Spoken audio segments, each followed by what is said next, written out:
Ladies and gentlemen, welcome in session 2 dedicated to digital education, reform and practice. We will show you the video of the keynote speaker, Joseph Friedhoff.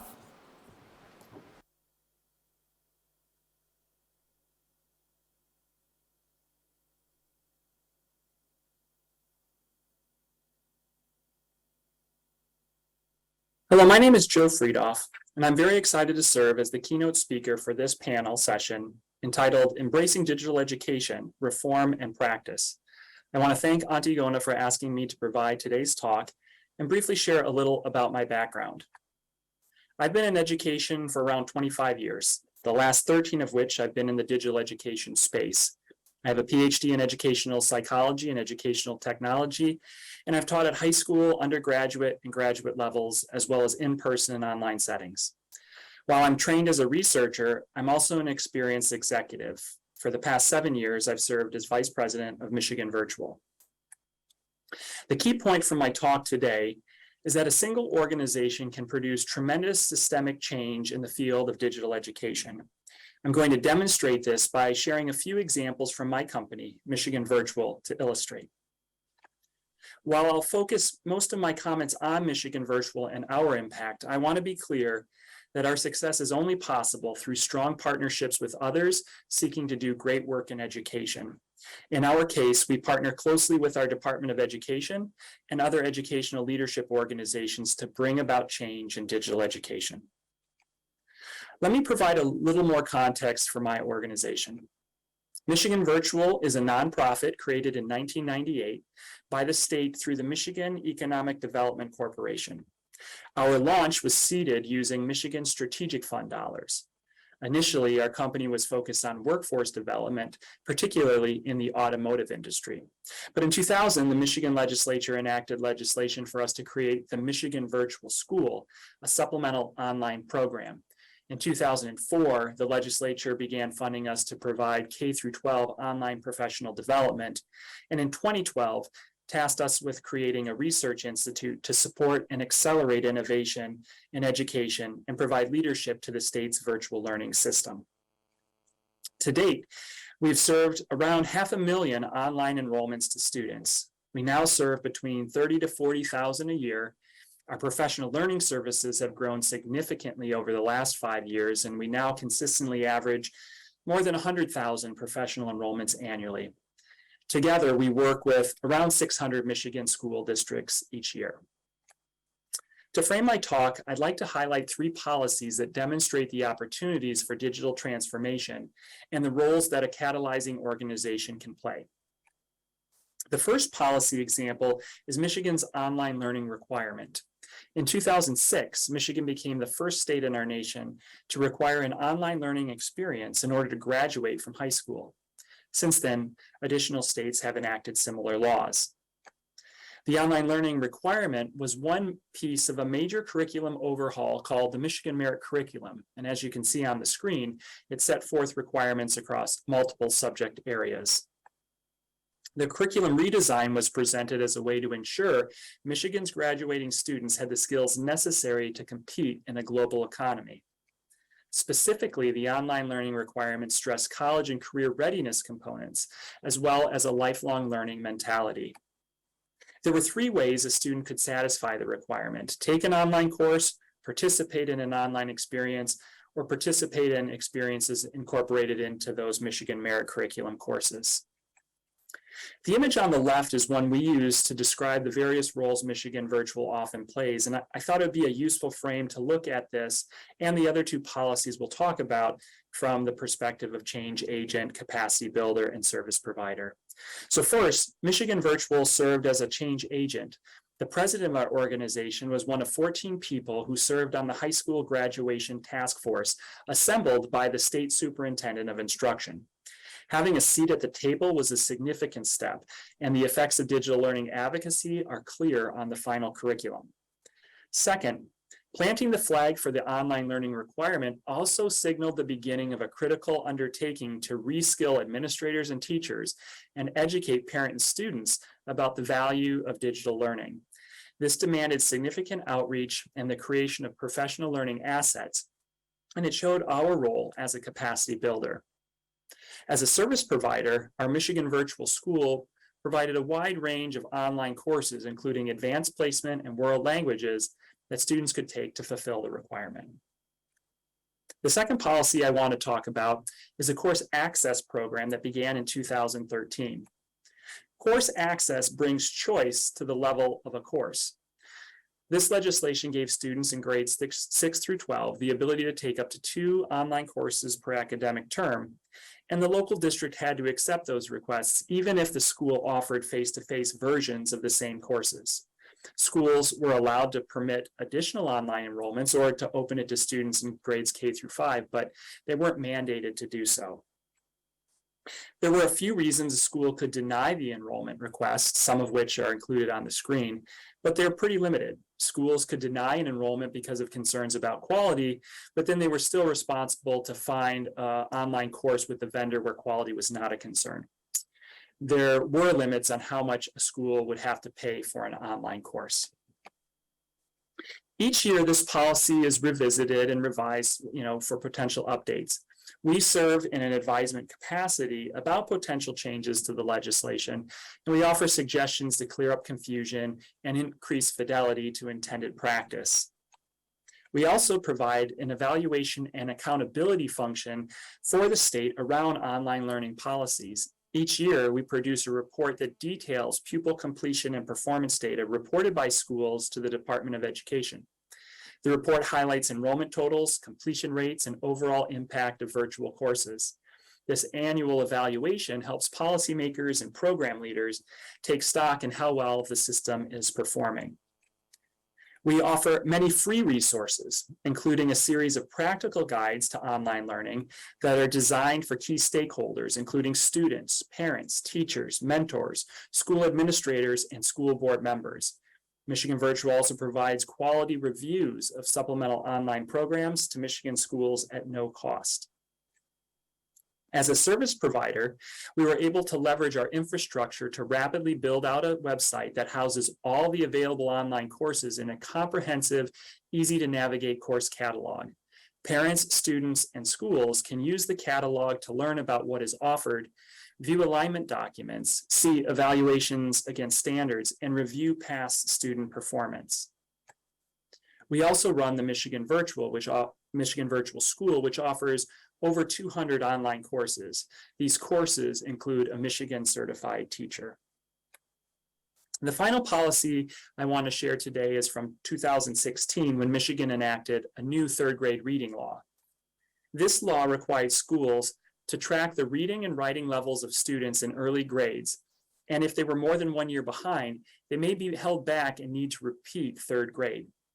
A statewide effort consisting of many educational organizations and literacy experts worked to identify essential literacy practices that they wanted to see used with every child in every classroom every day. This posed a massive training challenge, both for the development of the training and for its delivery. In the early discussions about how best to design and roll out the program, face-to-face offerings were the default mindset. Fortunately, decision makers were open to the role online could play to rapidly scale training, ensure the curriculum was delivered as intended, and contain costs. The final plan included an approach that was both face-to-face training and coaching, along with online learning modules. Thus, we got the best of on-site and online learning.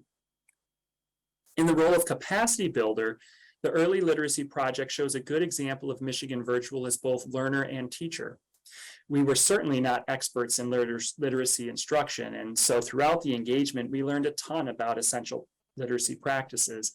At the same time, those with knowledge and expertise in literacy practices weren't always as well versed in online instructional design practices. This was an area where we could draw upon our strengths and help educate others about designing for digital environments.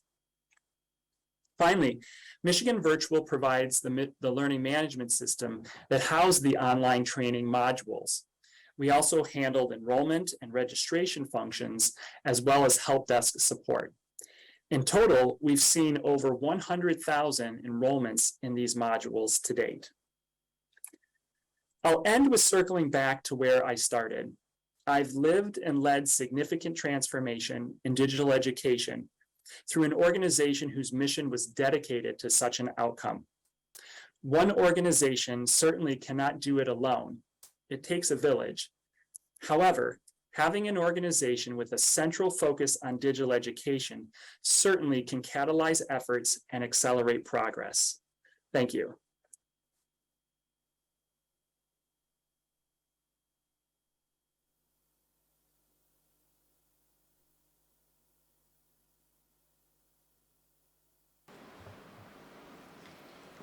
I invite the moderator, Antigona Uka, and the panelists, Georgi Dimitrov, Ruta Žarnauskaite, Evelina Borisova, Dugajin Pupovci, and Alessandro Brolpito.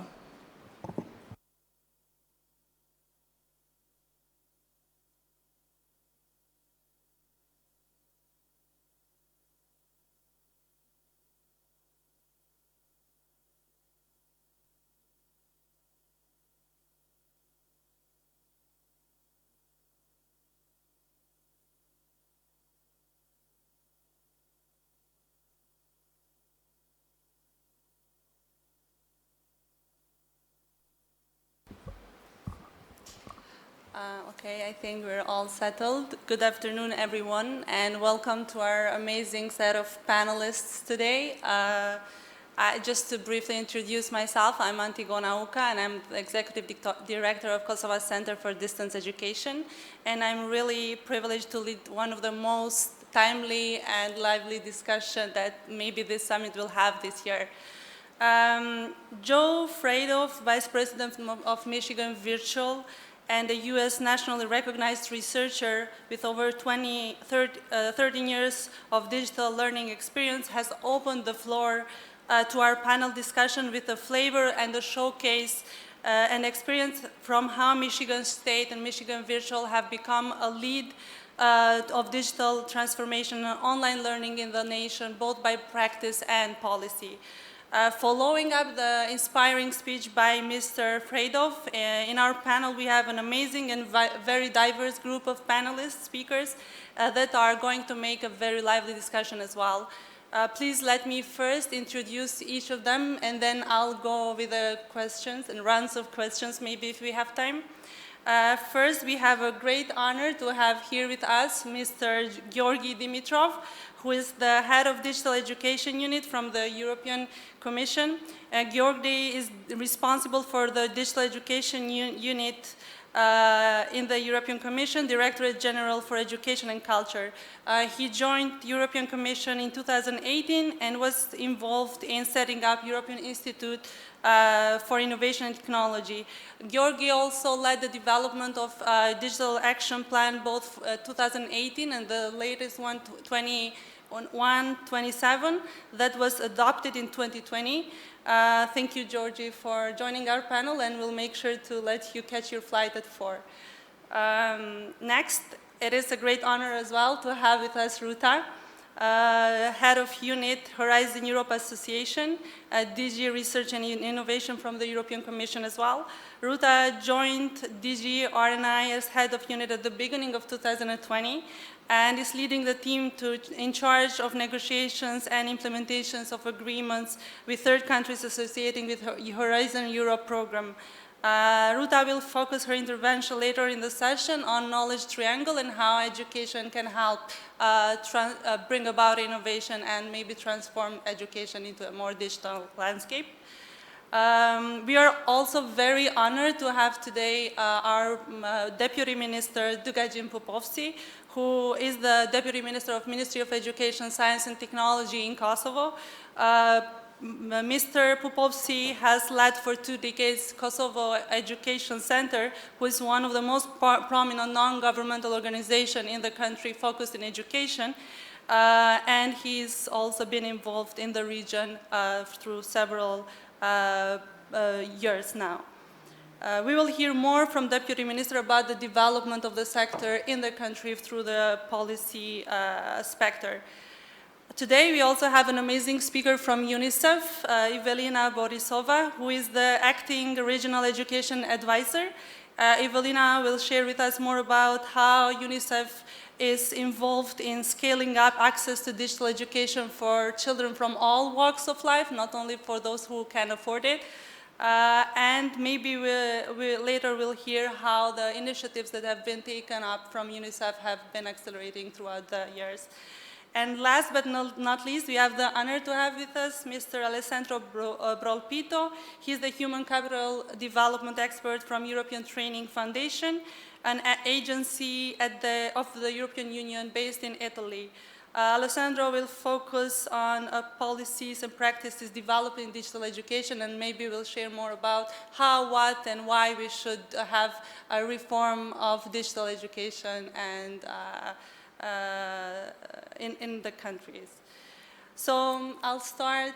I say again, thank you for joining me today for this panel discussion, and I'll start the first question with Georgi. We all know that the digital agenda is a priority of European Union. Similarly, you have led development of, as I mentioned, both 2018 and the most recent digital education action plan. Can you please open up the panel with sharing a few words on how EU is working towards embracing digital education, and how is that going to foster the same mindset in Western Balkan countries? Yes. Well, good afternoon, first of all, to everyone. Thank you very much, Antigona, for the introduction. I'm very pleased to be here in Pristina and to attend the summit. And I apologize that I would leave a little bit earlier, but you are in great hands here. So you asked about the Digital Education Action Plan, and I would like to start with just saying a little bit about where this comes from, because as relevant as it may sound today, it has not been always the case. And just 5 years ago, basically, this was not a policy area of the European Commission. So things change very fast. We have heard this today. We live in an age of uncertainty. A lot of things happen simultaneously. But as everything which starts at the EU level, it normally starts very small with a lot of efforts, a lot of doubt.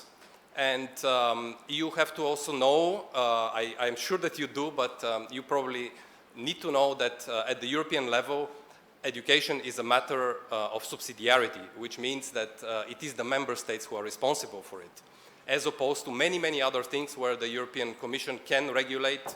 And so this is very important to start with. And the story is very short. When the member states' heads of state met in 2017, I mean, the likes of Mr. Macron and other very important people, they thought that education is something that needs to be really deepened at the European level. And they proposed to create a European education area. And one of the ideas that they came up with was to boost this development with a digital aspect. And so we at the European Commission were given the task to think about it. And so we developed, with efforts from different colleagues, this first Digital Education Action Plan. And we did this in the middle of the programming period, which basically is to say to you that there was not a lot of planning in advance, financial planning and programming, but we did it also because it was very, very important. And as I said, politically, it made a lot of sense, so it had to be done.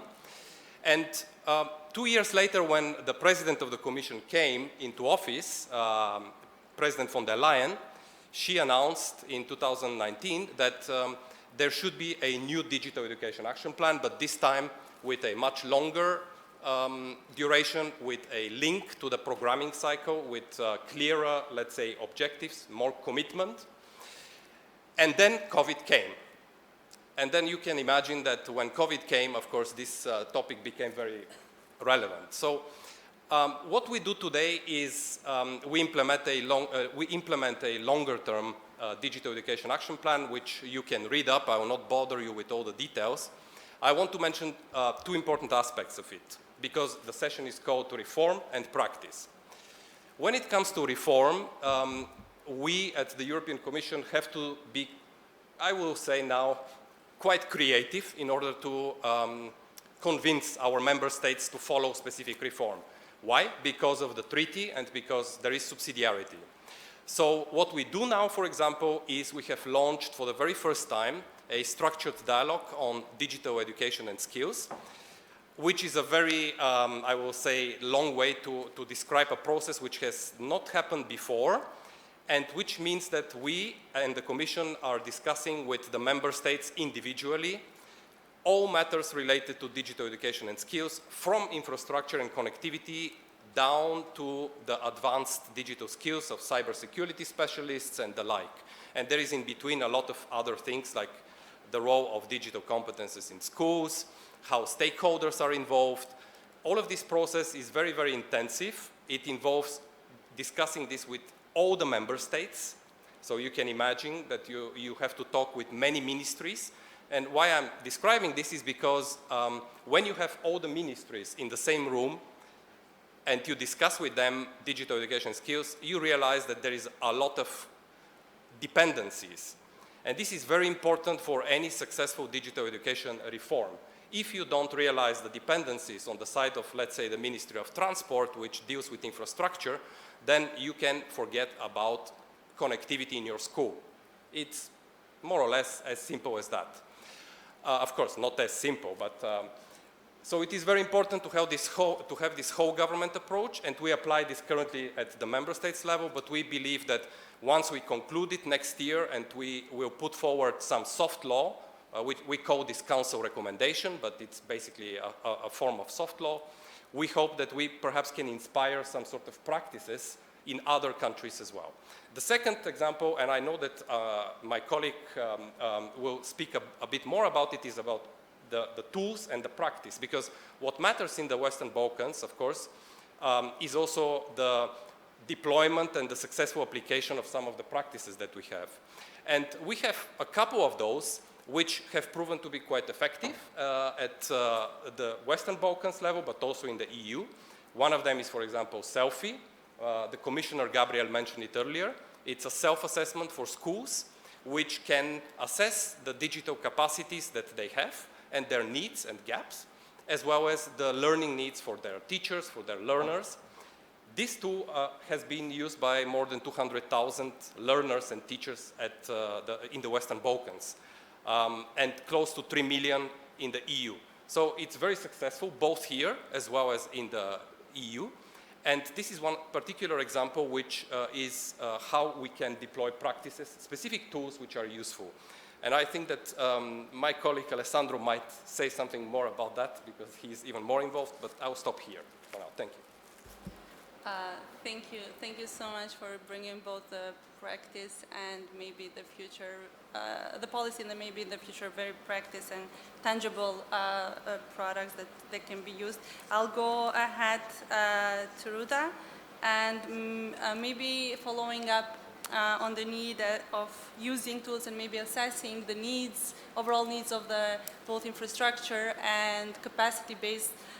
Would you talk a bit more about the knowledge triangle and give your perspective how education can and research can bring about innovation and therefore help embrace digital education in a more better way maybe? Thank you, Antigona, and good afternoon, everybody. I'm very, very happy to be in this summit and contribute with my little 5 cents. I do have 2 hats today. Let me start with my formal hat as the representative of Directorate General for Research Innovation, and together with colleagues in Education Culture and the Joint Research Center, under the guidance of Commissioner Gabriel, all of us, very proud to have launched last year the Western Balkans Agenda. The Western Balkans Agenda, for the first time, encompasses efforts and specific actions to advance in the region, as the region, but also individually in each partner of the region, on research, innovation, education, culture, youth, and sport. It's a very, very broad mandate, but it's not just theoretical. As I said, it incorporates very specific actions And one of the actions where I directly work has to do with making sure that the Western Balkans, and we have achieved that, are associated to the flagship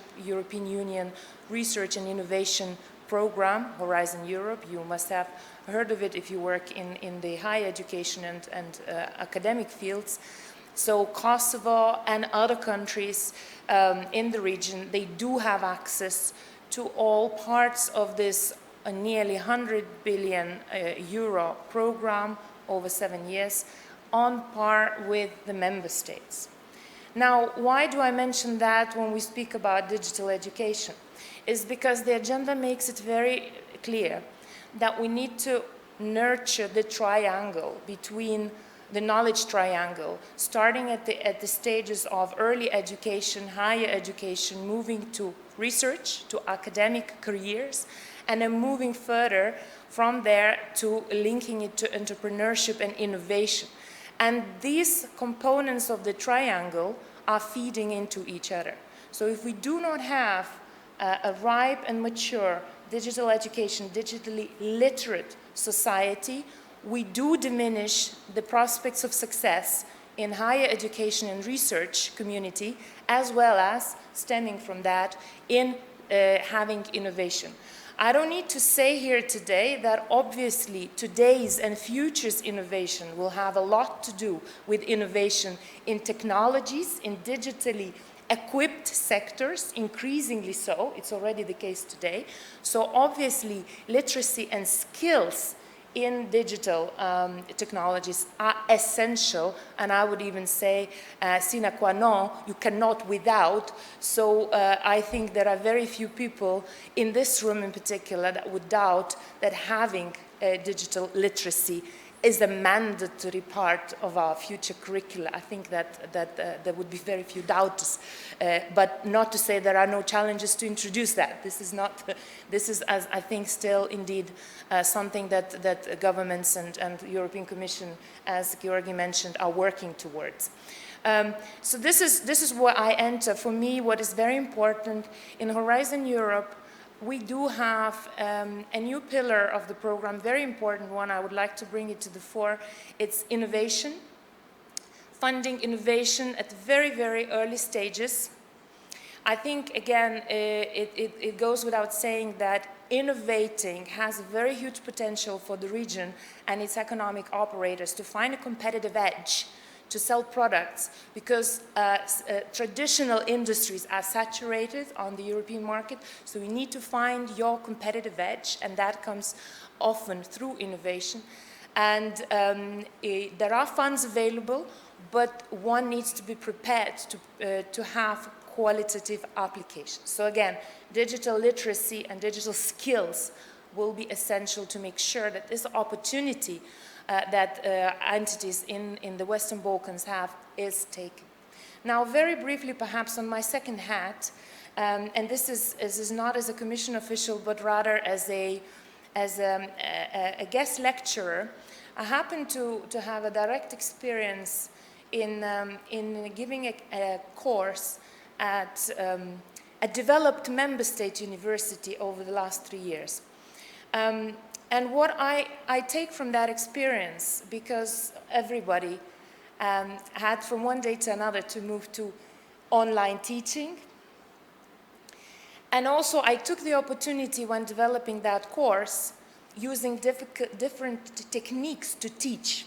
I taught students how to use access to internet and tools available online to do the course, and also to prepare on the subject for the practical skills and needs they would have in this area I was teaching in. And I also constructing exams so that they would have access to the internet to answer the questions, and that's precisely what they would be doing if they go to the labor market. They would not be restricted to what they retain in their memory or in a textbook. They would be accessing whatever is available to anybody.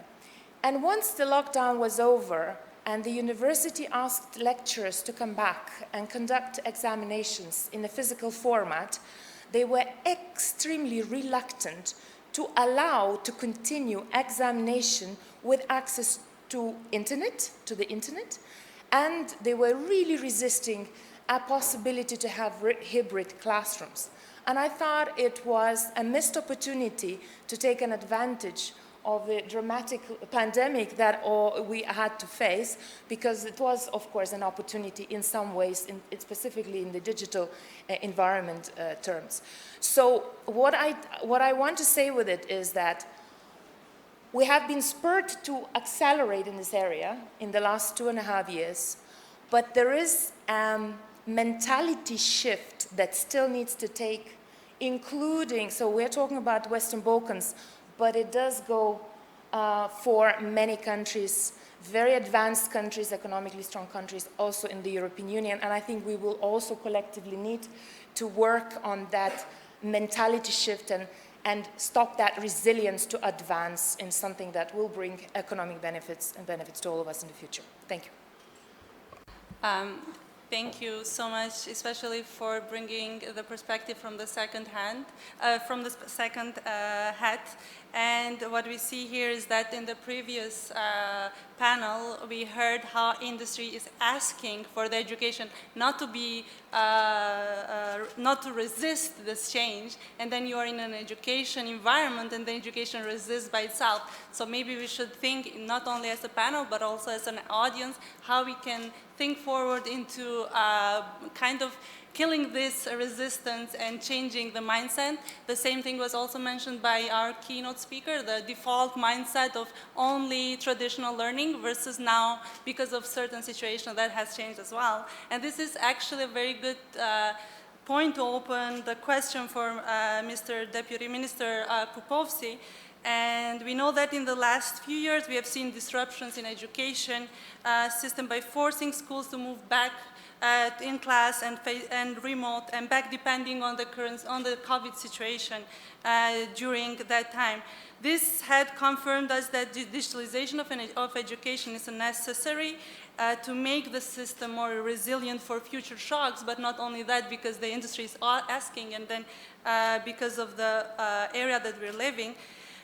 This is a growing awareness of all levels of education management of an urgent need for ongoing development of teachers and students, digital competencies, developing standards on digital education and digital content, and need for digital infrastructure, also policy and technical infrastructure. Would you talk a bit about how Kosovo is reflecting in this, and what is the political or policy process that we are currently having? Thank you very much. Good afternoon, everybody. It is my pleasure to be here in this panel, and I will be briefly talking about the government plans for digitization in education. So when we speak of digitization in education, we should understand that it's a multidimensional process which includes systemic adaptation of digital technologies for the sake of advancing the education sector. In the Kosovo context, it means a lot of investment in digital infrastructure, particularly at the pre-university level, where we lack such infrastructure, or it is insufficient to meet the needs, as well as creation of digital services and digital materials. Of course, the pandemic gave us an additional push to develop some services which should support the digitization in education. But there were some achievements even before the pandemics, like, for example, introduction of the Education Management Information System, and we have partly this Education Management Information System in higher education, which is now being further developed. Then we have increased use of eKosovo as a portal which provides various services to the citizens, and now in last couple of months more and more services in the field of education. Whereas what came from pandemics is the development of the learning management system, which was developed with precious help from UNICEF and in partnership with Microsoft.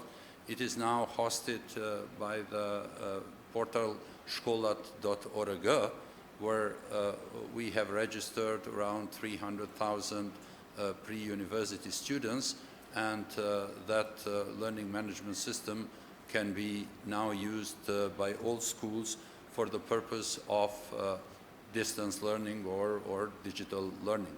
I do hope we will not need it in a sense that we needed these kinds of services during the pandemic outbreak, but they will be rather used, it will be rather used rationally for the purpose of improving the quality of education. Of course, during pandemics, thousands of video lessons were recorded, and all these video lessons are now hosted in this portal, as well as they are publicly available through YouTube and other platforms.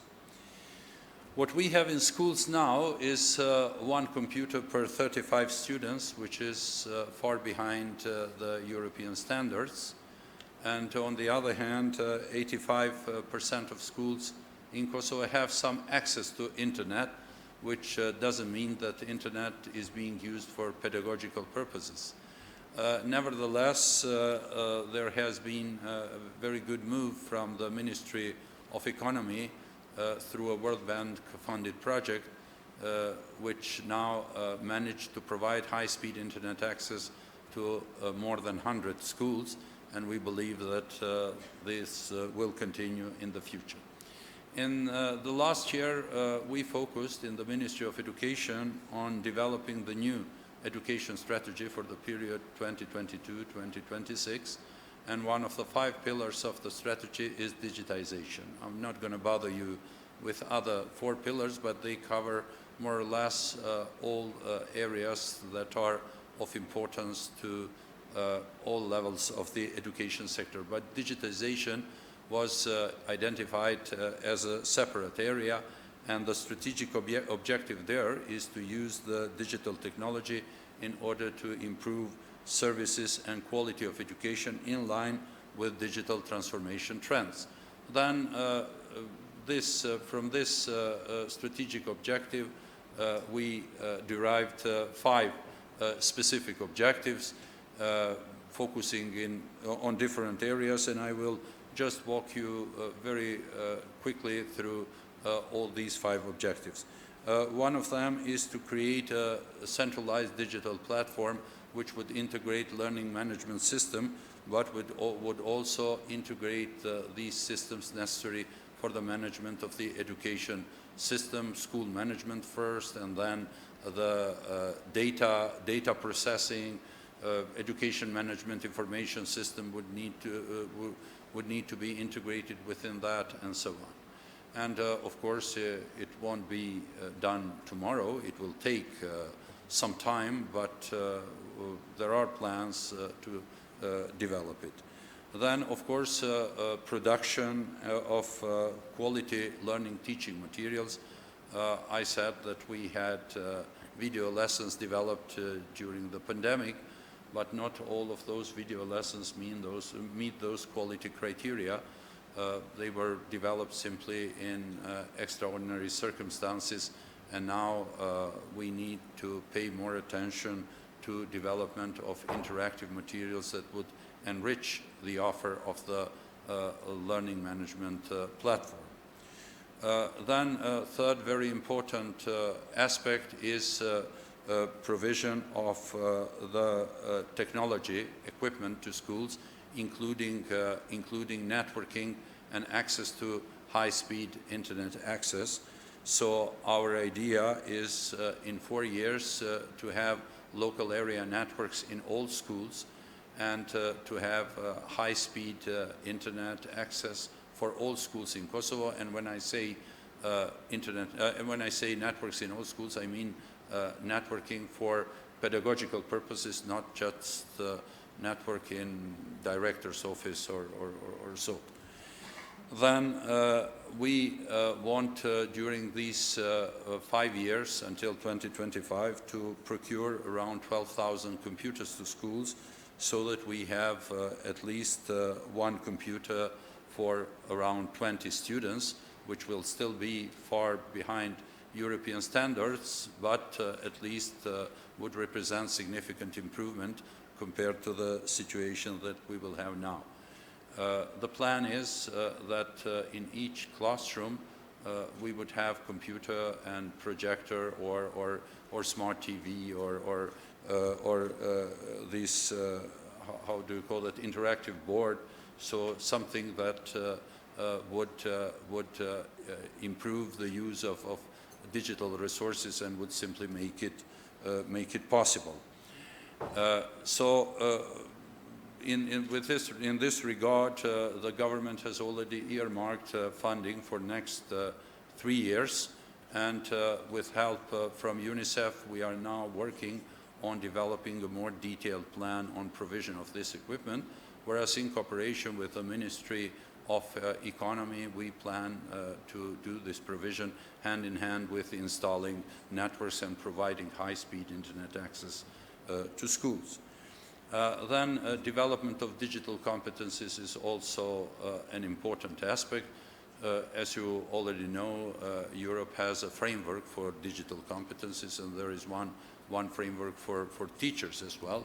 And these frameworks are now being adapted to our circumstances. We believe that once these networks are frameworks are adapted to our circumstances, we will have a good base then to develop programs for training teachers and programs in general for developing digital competencies among future generations of students. And last but not least is developing institutional mechanisms to make possible this implementation of digitization. It may seem something unimportant, but I just want to inform you that at the present moment, for example, Ministry of Education has no capacity for implementing any digital projects. We do not have a specialized unit. There is only one person sitting here in the first row who has many other jobs to do, and who, in addition to that, is also involved in supporting this digitization of schools, and of course the experts that are hired with help of our international partners, UNICEF, GIZ, and so on. So first of all, we need to have a unit within the ministry, but we also need to have support units at the level of municipalities, because they will be responsible for the maintenance and day-to-day management of this equipment. For the next year, we have already planned 30 new positions for IT specialists at the level of the municipality, and 7 positions at the level of the ministry for the new division on digital learning. Plus, I want just to underline that Ministry of Economy has established this academic network CRAN, which will hopefully have a role, at least in maintaining these school networks. We will still have to discuss that and see how this is going to work, but I believe that it is a good sign that the Ministry of Economy is ready to help with respect to that. So that would be some basic information about our plans, and I would be very happy to answer any questions and participate in discussion later. Thanks. Thank you so much, Mr. Deputy Minister. I think we've come so far to kind of fill one another, because Georgi from European Commission called for a whole government approach, and we just heard that Ministry of Education and Ministry of Economy are closely cooperating to strengthen and embrace digital education in the country.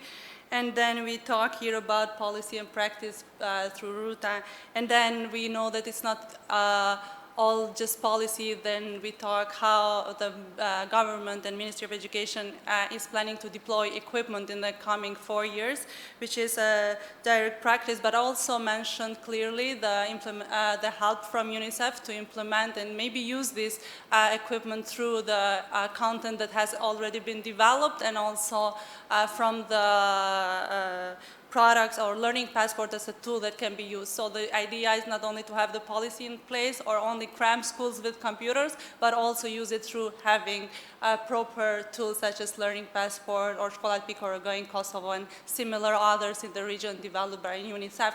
And this is a very natural transition to our coming speaker, Evelina. We know that UNICEF has been continuously partaking, scaling up access to education for all children through various means, including online and offline, because we would ask maybe first, what is UNICEF approach towards embracing digital education, and what is UNICEF's vision in regards to digital education access and equality and equity as well? That's a big question. Let me try to step back a little bit and parse it out.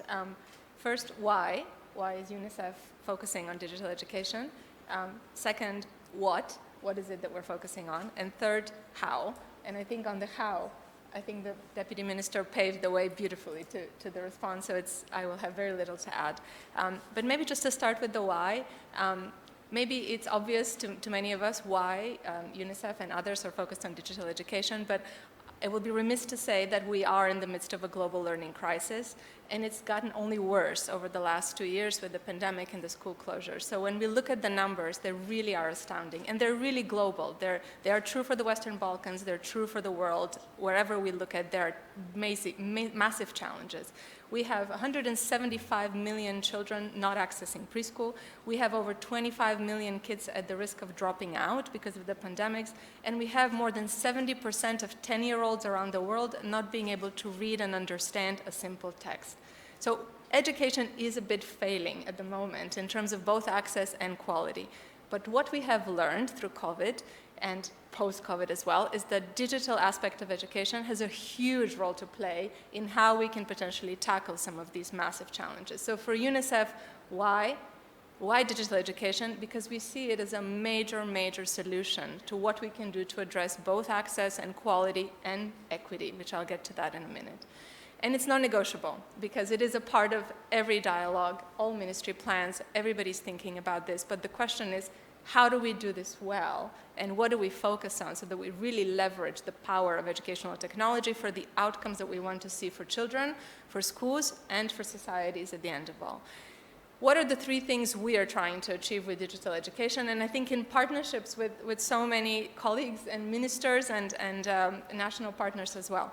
One, yes, indeed, to try and fill some basic access gaps, because COVID has shown us that there are ways to actually reach children that otherwise might not be reached through interesting, innovative solutions, through platforms, through technology and devices that I think make learning possible in ways that we didn't think was possible before. So yes, that is an important goal. Second one, which I think I'm particularly excited about based on this panel, is how can technology and digital education improve quality? And here our focus is really not just bringing technology to the table, but thinking about how can technology leapfrog the pedagogical process in a classroom? How can it unleash better quality teaching and learning? How can it motivate and create students that really care about learning in a different way in nowadays? We know that students are different than they were 10 years ago, they're different than they were 20 years ago. And how can schools bring technology to the table to improve that quality, that element of classroom dynamic that we know matters so much for what is gained from that experience of being in a school? And third is equity. UNICEF is very focused on obviously reaching the most marginalized children, on ensuring equitable solutions. And yes, it has 2 elements. When we think about technology and digital education, a lot of the dialogue has gone into ensuring that digital platforms and plans have an equity dimension to them, and we can talk more about that. But the second part is, how can technology actually really make learning possible for pockets of populations of children and families and young people who otherwise will be left out of some of these learning opportunities that they have.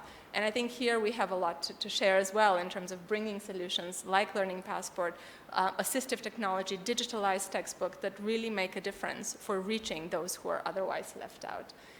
I want to spend just a minute on the how, because I think Deputy Minister put it so beautifully. UNICEF follows a framework of 5 pillars, and we call it Reimagine Education. And that is really our how framework to bring digital education to life nationally, at the school level, and at community level. And those 5 pillars match so nicely Kosovo's plan of action already. So I think it's a very nice alignment. The first pillar of that is obviously connectivity. And I think this is something that you're already planning to work on, and is something that UNICEF is committed to do quite a bit of support on as well. And I think that's really, really important, because connectivity and devices is a very important infrastructure part of digital education that is missing across countries. The second one is equitable digital learning platforms. And I think we've heard Kosovo's example around the Learning Passport. We've seen beautiful and important innovations coming to life through COVID around platforms that are national, that are subnational, that bring together content and teachers and stakeholders together. And I think this is a commitment that UNICEF has made as well, to continue to work on equitable and quality learning platforms.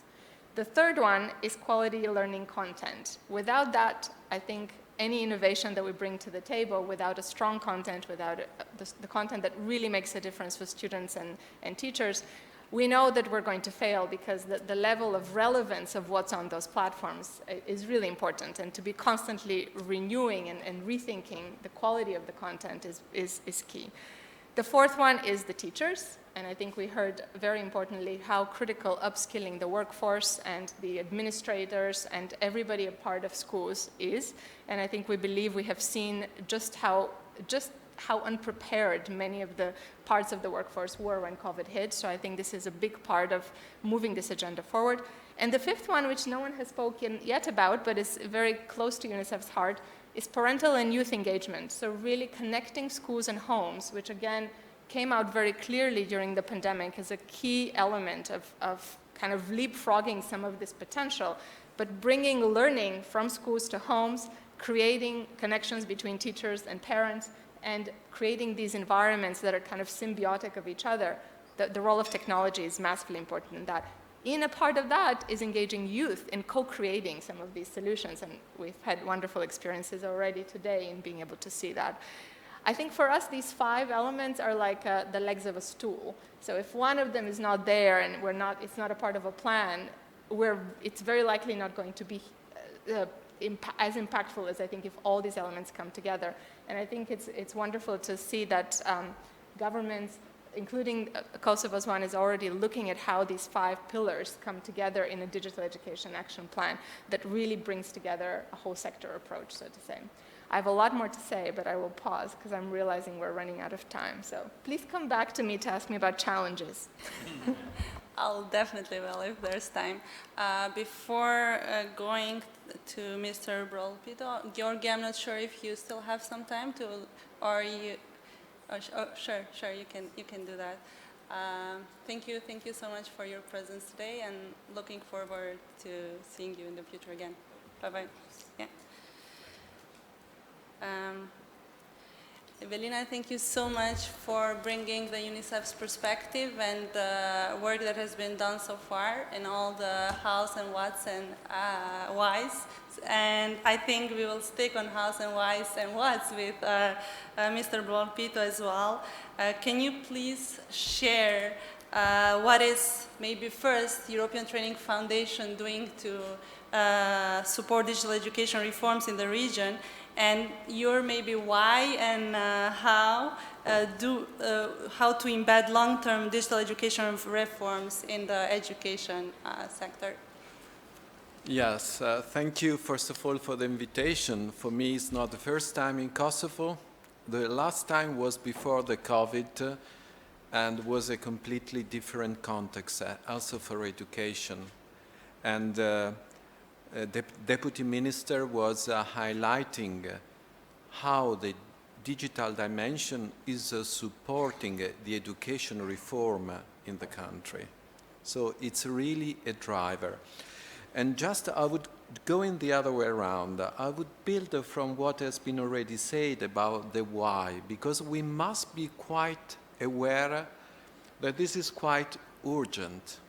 First of all, whether we are aware or not, a lot of education is already taking place through digital technologies. It could be online, could be using some software within the classroom. So it's a de facto change.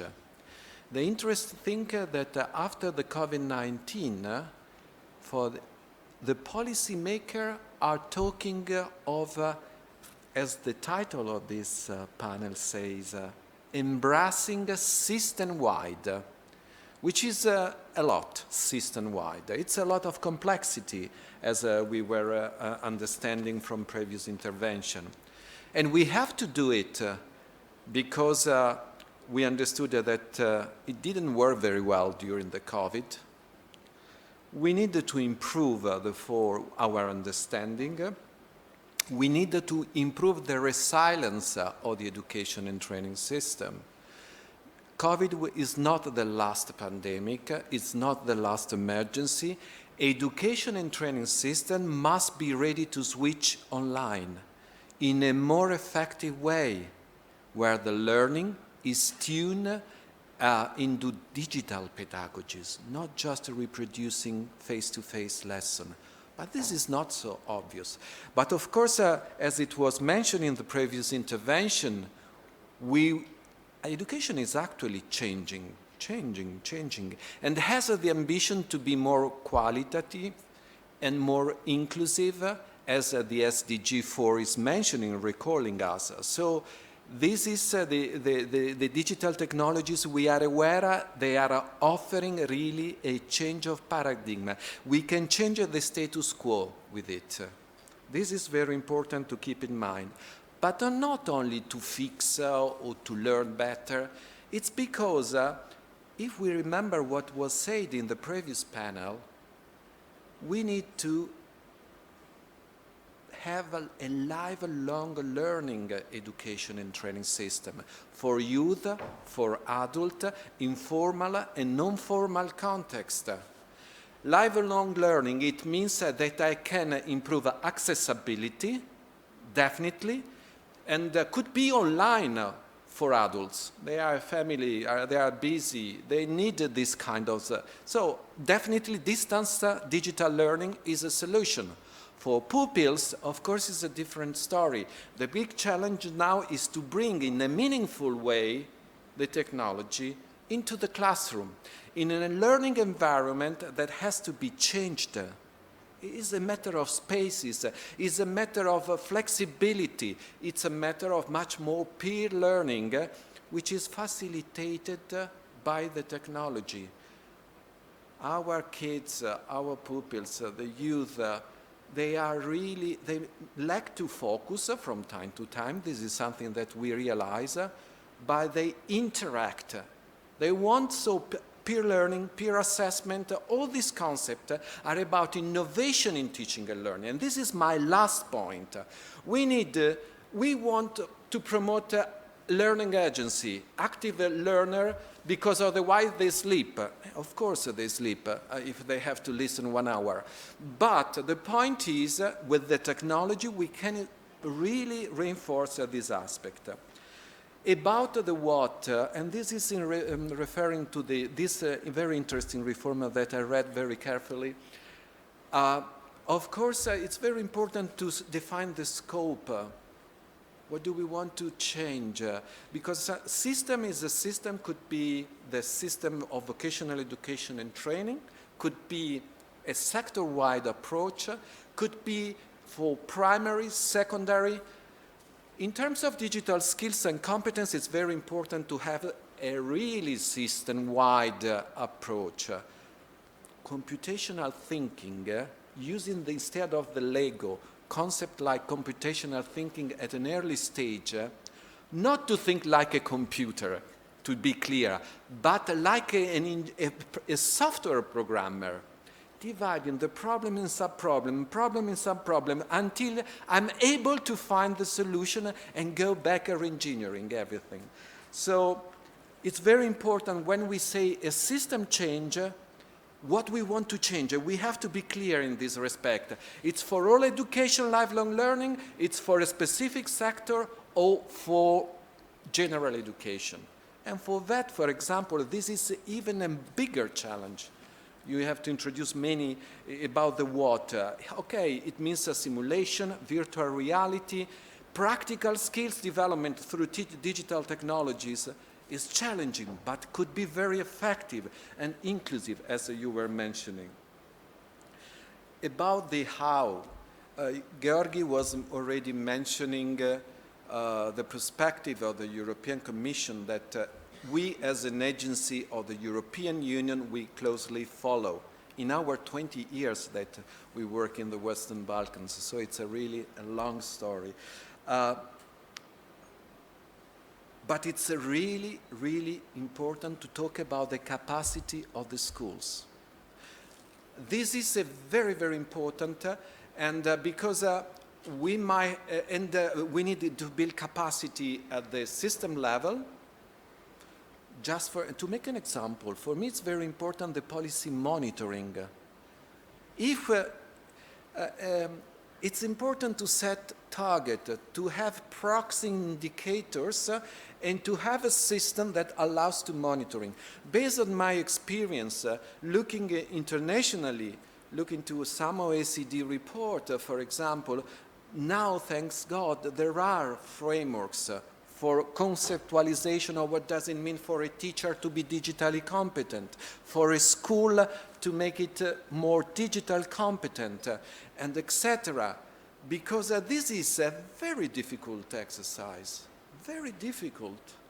And to be successful, we need a very good vision and system level, but then the implementation has to take place in the schools and the municipality, for example. Otherwise, nothing is going to change, unfortunately. Now, you want me to speak about SELFIE that Georgi was mentioning only. Okay, so very briefly. Because this is a regional event, it's true, we are in Kosovo. It's very interesting to hear the new reform, and I hope very much that it's going to be finalized and being implemented, the resources are there. So, and we hope as a ETF we could also support this process. But it's related to what, as a EU agency, we look very much, of course. We work in harmony with the European Commission, and we follow the policy recommendation and tools made available. SELFIE was mentioned before. SELFIE is a self-reflection tools for schools, engaging school leaders, teachers, and last but not least, students, to self-reflect through a conceptual framework that addresses very important questions. To what extent the technology is used in a specific context. That is very different if it's a primary, it's a secondary, or it's a vet school, for example. Or if it's an adult center for education for a specific sector of the economy. Then, with SELFIE, has an ecosystem already developed through Erasmus Plus project that allows and helps the school to analyze the data. And this is not an easy exercise, but you might identify 1-2 elements for improvement, not more, 1-2 elements, and then to put this into action. Because we need a common vision, but we need situated solution. What it works in Pristina in one school might not work in another school in the countryside for many reasons. So it's very important, let's say, that that is an excellent tool, SELFIE, has been piloted in 2019 before the pandemic, involving a small sample of school, but and this was, I would say, a regional initiative, and I'm very glad to recall this in this event, because it's been piloted in the other countries as well, already translated, already available for the schools for free. It's treating the data in a taking very much care of the data privacy in a way that the self-reflection is correct and genuine. Self-reflection is a very difficult exercise, to be honest. But when you want to bring quality in the school, it's good that there is the specter that is coming. But the approach will be very defensive. Well, they want to check my job. Oh my God, I want to be very... And I may hide something, while the self-reflection could really say, what can I do? Establish ownership and to some extent a spirit of innovation. Because if the teachers, and I finish with this point, because otherwise I'm taking too much time, but I mean, at the very heart of everything, there are teachers and school leaders, because the leader has to make, but the teacher has to be confident what he's doing. Teacher is caring that does not have support. In some countries, for example, the implementation, and this is related to the financing of the reforms. Okay, the technological part is normally under control. We know how much in a computer, a smart board, a video system for synchronous lesson is working. That's fine. What is important is the human capital dimension of the school. And according to the statistics, the sector of education will remain a labor-intensive sector. So, and it's difficult to make changes in the human capital. And it's difficult because, for many reasons, I don't have the time to argue about this. So it's very important financing this reform that there is a lot of training, peer learning opportunity in a way that they can experiment and learning with the students, perhaps, on how to make the best use of this new opportunity. Thank you. Thank you so much, Mr. Alessandro. I think I'll stay with you and I come back with the final question. Since we only have like 10, 15 minutes maximum, I want to get a final message on how do we best break this default mindset that we were talking about and embrace digital education. Do you think that we should go through, we heard about some practices calling for reforms and then some reforms bringing about practices. What do you think is best? Practice to follow practice and then have reforms, or reforms enforcing practice? Very quickly. This is an announcement. ETF, we are, as ETF, we are delivering a digital education reform frameworks, including 9 possible areas and 8 critical success factors that should be considered. In October, next month, will be published. And in my work as policy advisor,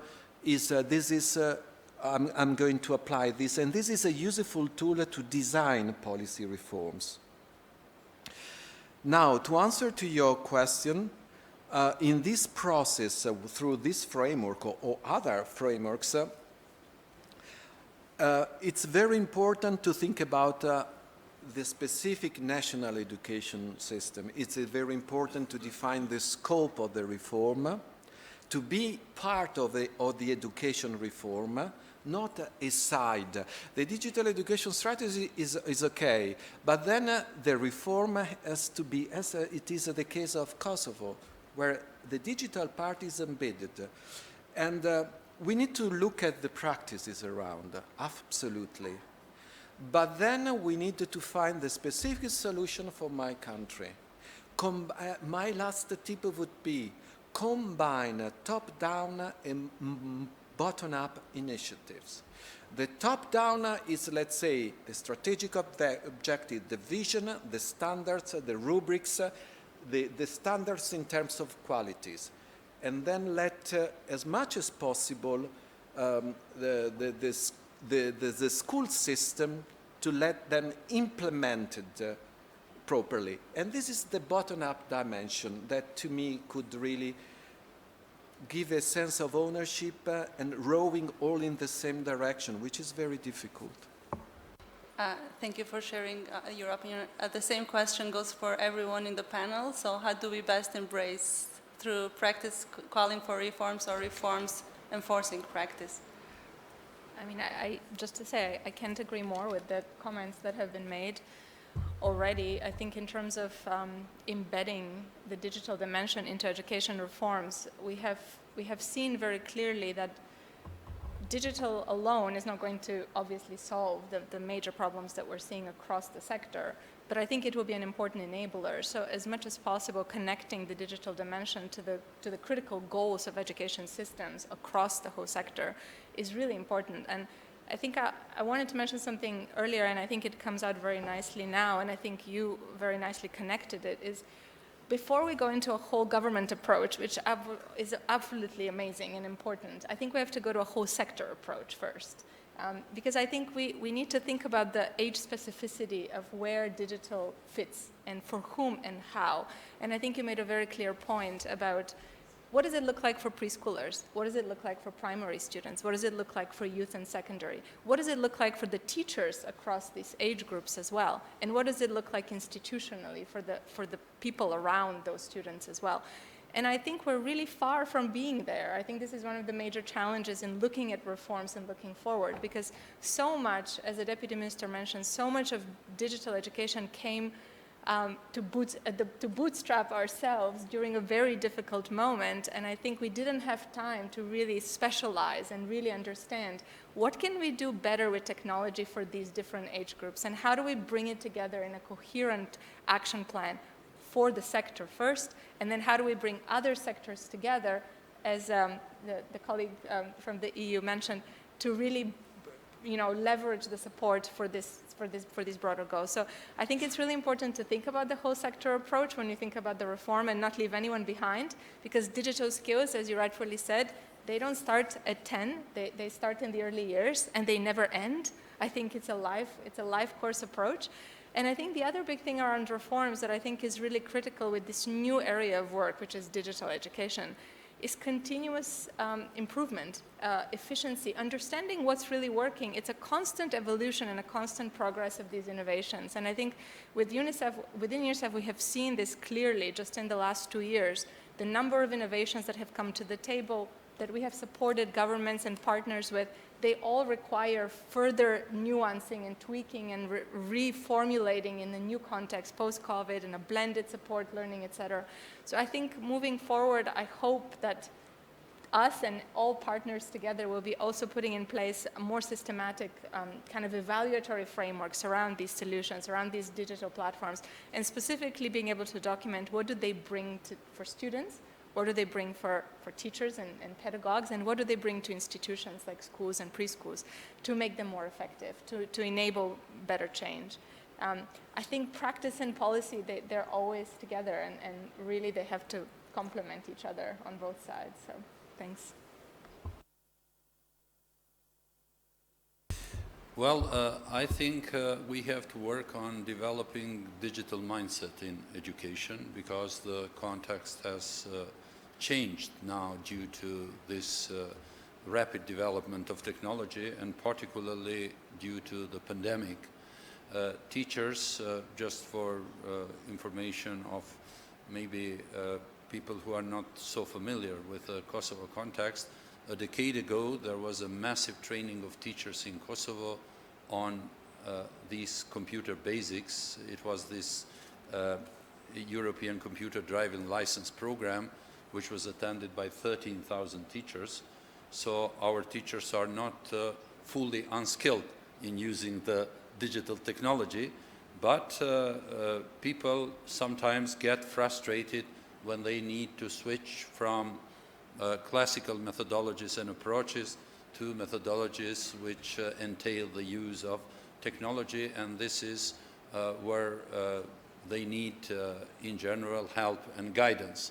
And I believe that it is possible to provide such help and guidance. Once a teacher recognizes that it is easier to organize lesson by using technology than by not using technology, I believe that every teacher will resort to that advantage and will try to use that advantage in his or her work. And this is what we need to show through trainings, through orientation, by appointing these coordinators in schools, which is part of our strategy, who will guide their colleagues through the process, so that they are simply inspired to use technology in their work. Or if they would use, for example, learning management system in normal circumstances other than COVID-like lockdowns that we experienced in the past, they could be used very efficiently. For example, at least one homework a week could be assigned through an electronic system, so that the students would do it at home and submit it electronically through something that is similar to Google Classroom, say, to the teacher, and then this contributes to the development of their digital competencies. Both contributes to the development of digital competencies among teachers and students.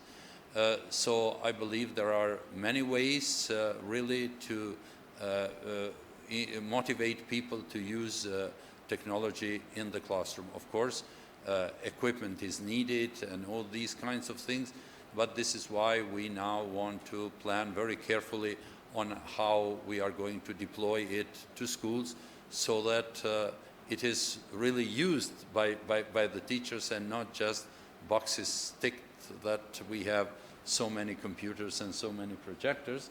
Let's have fewer rather than more, but whatever we have should be used efficiently by teachers and students, and should be in function of advancing the quality of education. Thank you. And Ruta, so reform first or practice first? I have two comments. I think if we are talking about digital literacy, it's not a question, because it's like asking, should we impose the primary schools to teach children to read? In the contemporary context, having basic digital literacy is no longer a question. It's a complete necessity. We have to offer it, so we are not imposing it. I think the presentation of introducing that to school is, we are offering this, because without this, it's very difficult for everybody to operate. But it's a completely different question and subject if we are talking about digital methodologies or different digital means introduced in the classrooms, in learning tactics, etc. And there I think it's a bit more nuanced, it's a bit more advanced, and perhaps we will need to design situations which help us solve problems or address needs that are there. I give you a very practical example from my lockdown teaching experience. I had a student one year who had a severe cerebral condition. He was immobilized. He was in a wheelchair. He could only use a couple of fingers and speak. He could not type. He could not write. He would have needed to hire a teacher to drive him to a physical class. And take a taxi, and I don't know what. There are certain circumstances, I'm talking about inclusivity here, that are resolved very easily through offering digital opportunities for people in remote areas, for people with temporary or permanent mobility issues, to access learning experience live without any discrimination from other students. So maybe you're talking hybrid modules, they were talking certain circumstances or certain courses. There is no one size fits all, there is no answer for every subject or every school. But there we have an opportunity to use what's available in terms of tools for us to resolve other issues that we're trying to tackle. So there I think indeed one would need to work harder to establish what is a good practice. Thanks. Yeah, thank you so much. So For sure, it takes a village, as Joe said in his keynote speech today, and we need to work both in reform and practice. I just want to thank each and everyone from the speakers for being part of this panel and taking time to answer my questions. Thank you so much. Thank you so much for everyone who stayed here to listen till the end. I think we're ready to embrace digital education, and we're calling to the industry that we'll meet somewhere there, but we also need them part of the village that takes to embrace digital education. Thank you so much, and have a good night, everyone, or afternoon. Bye-bye.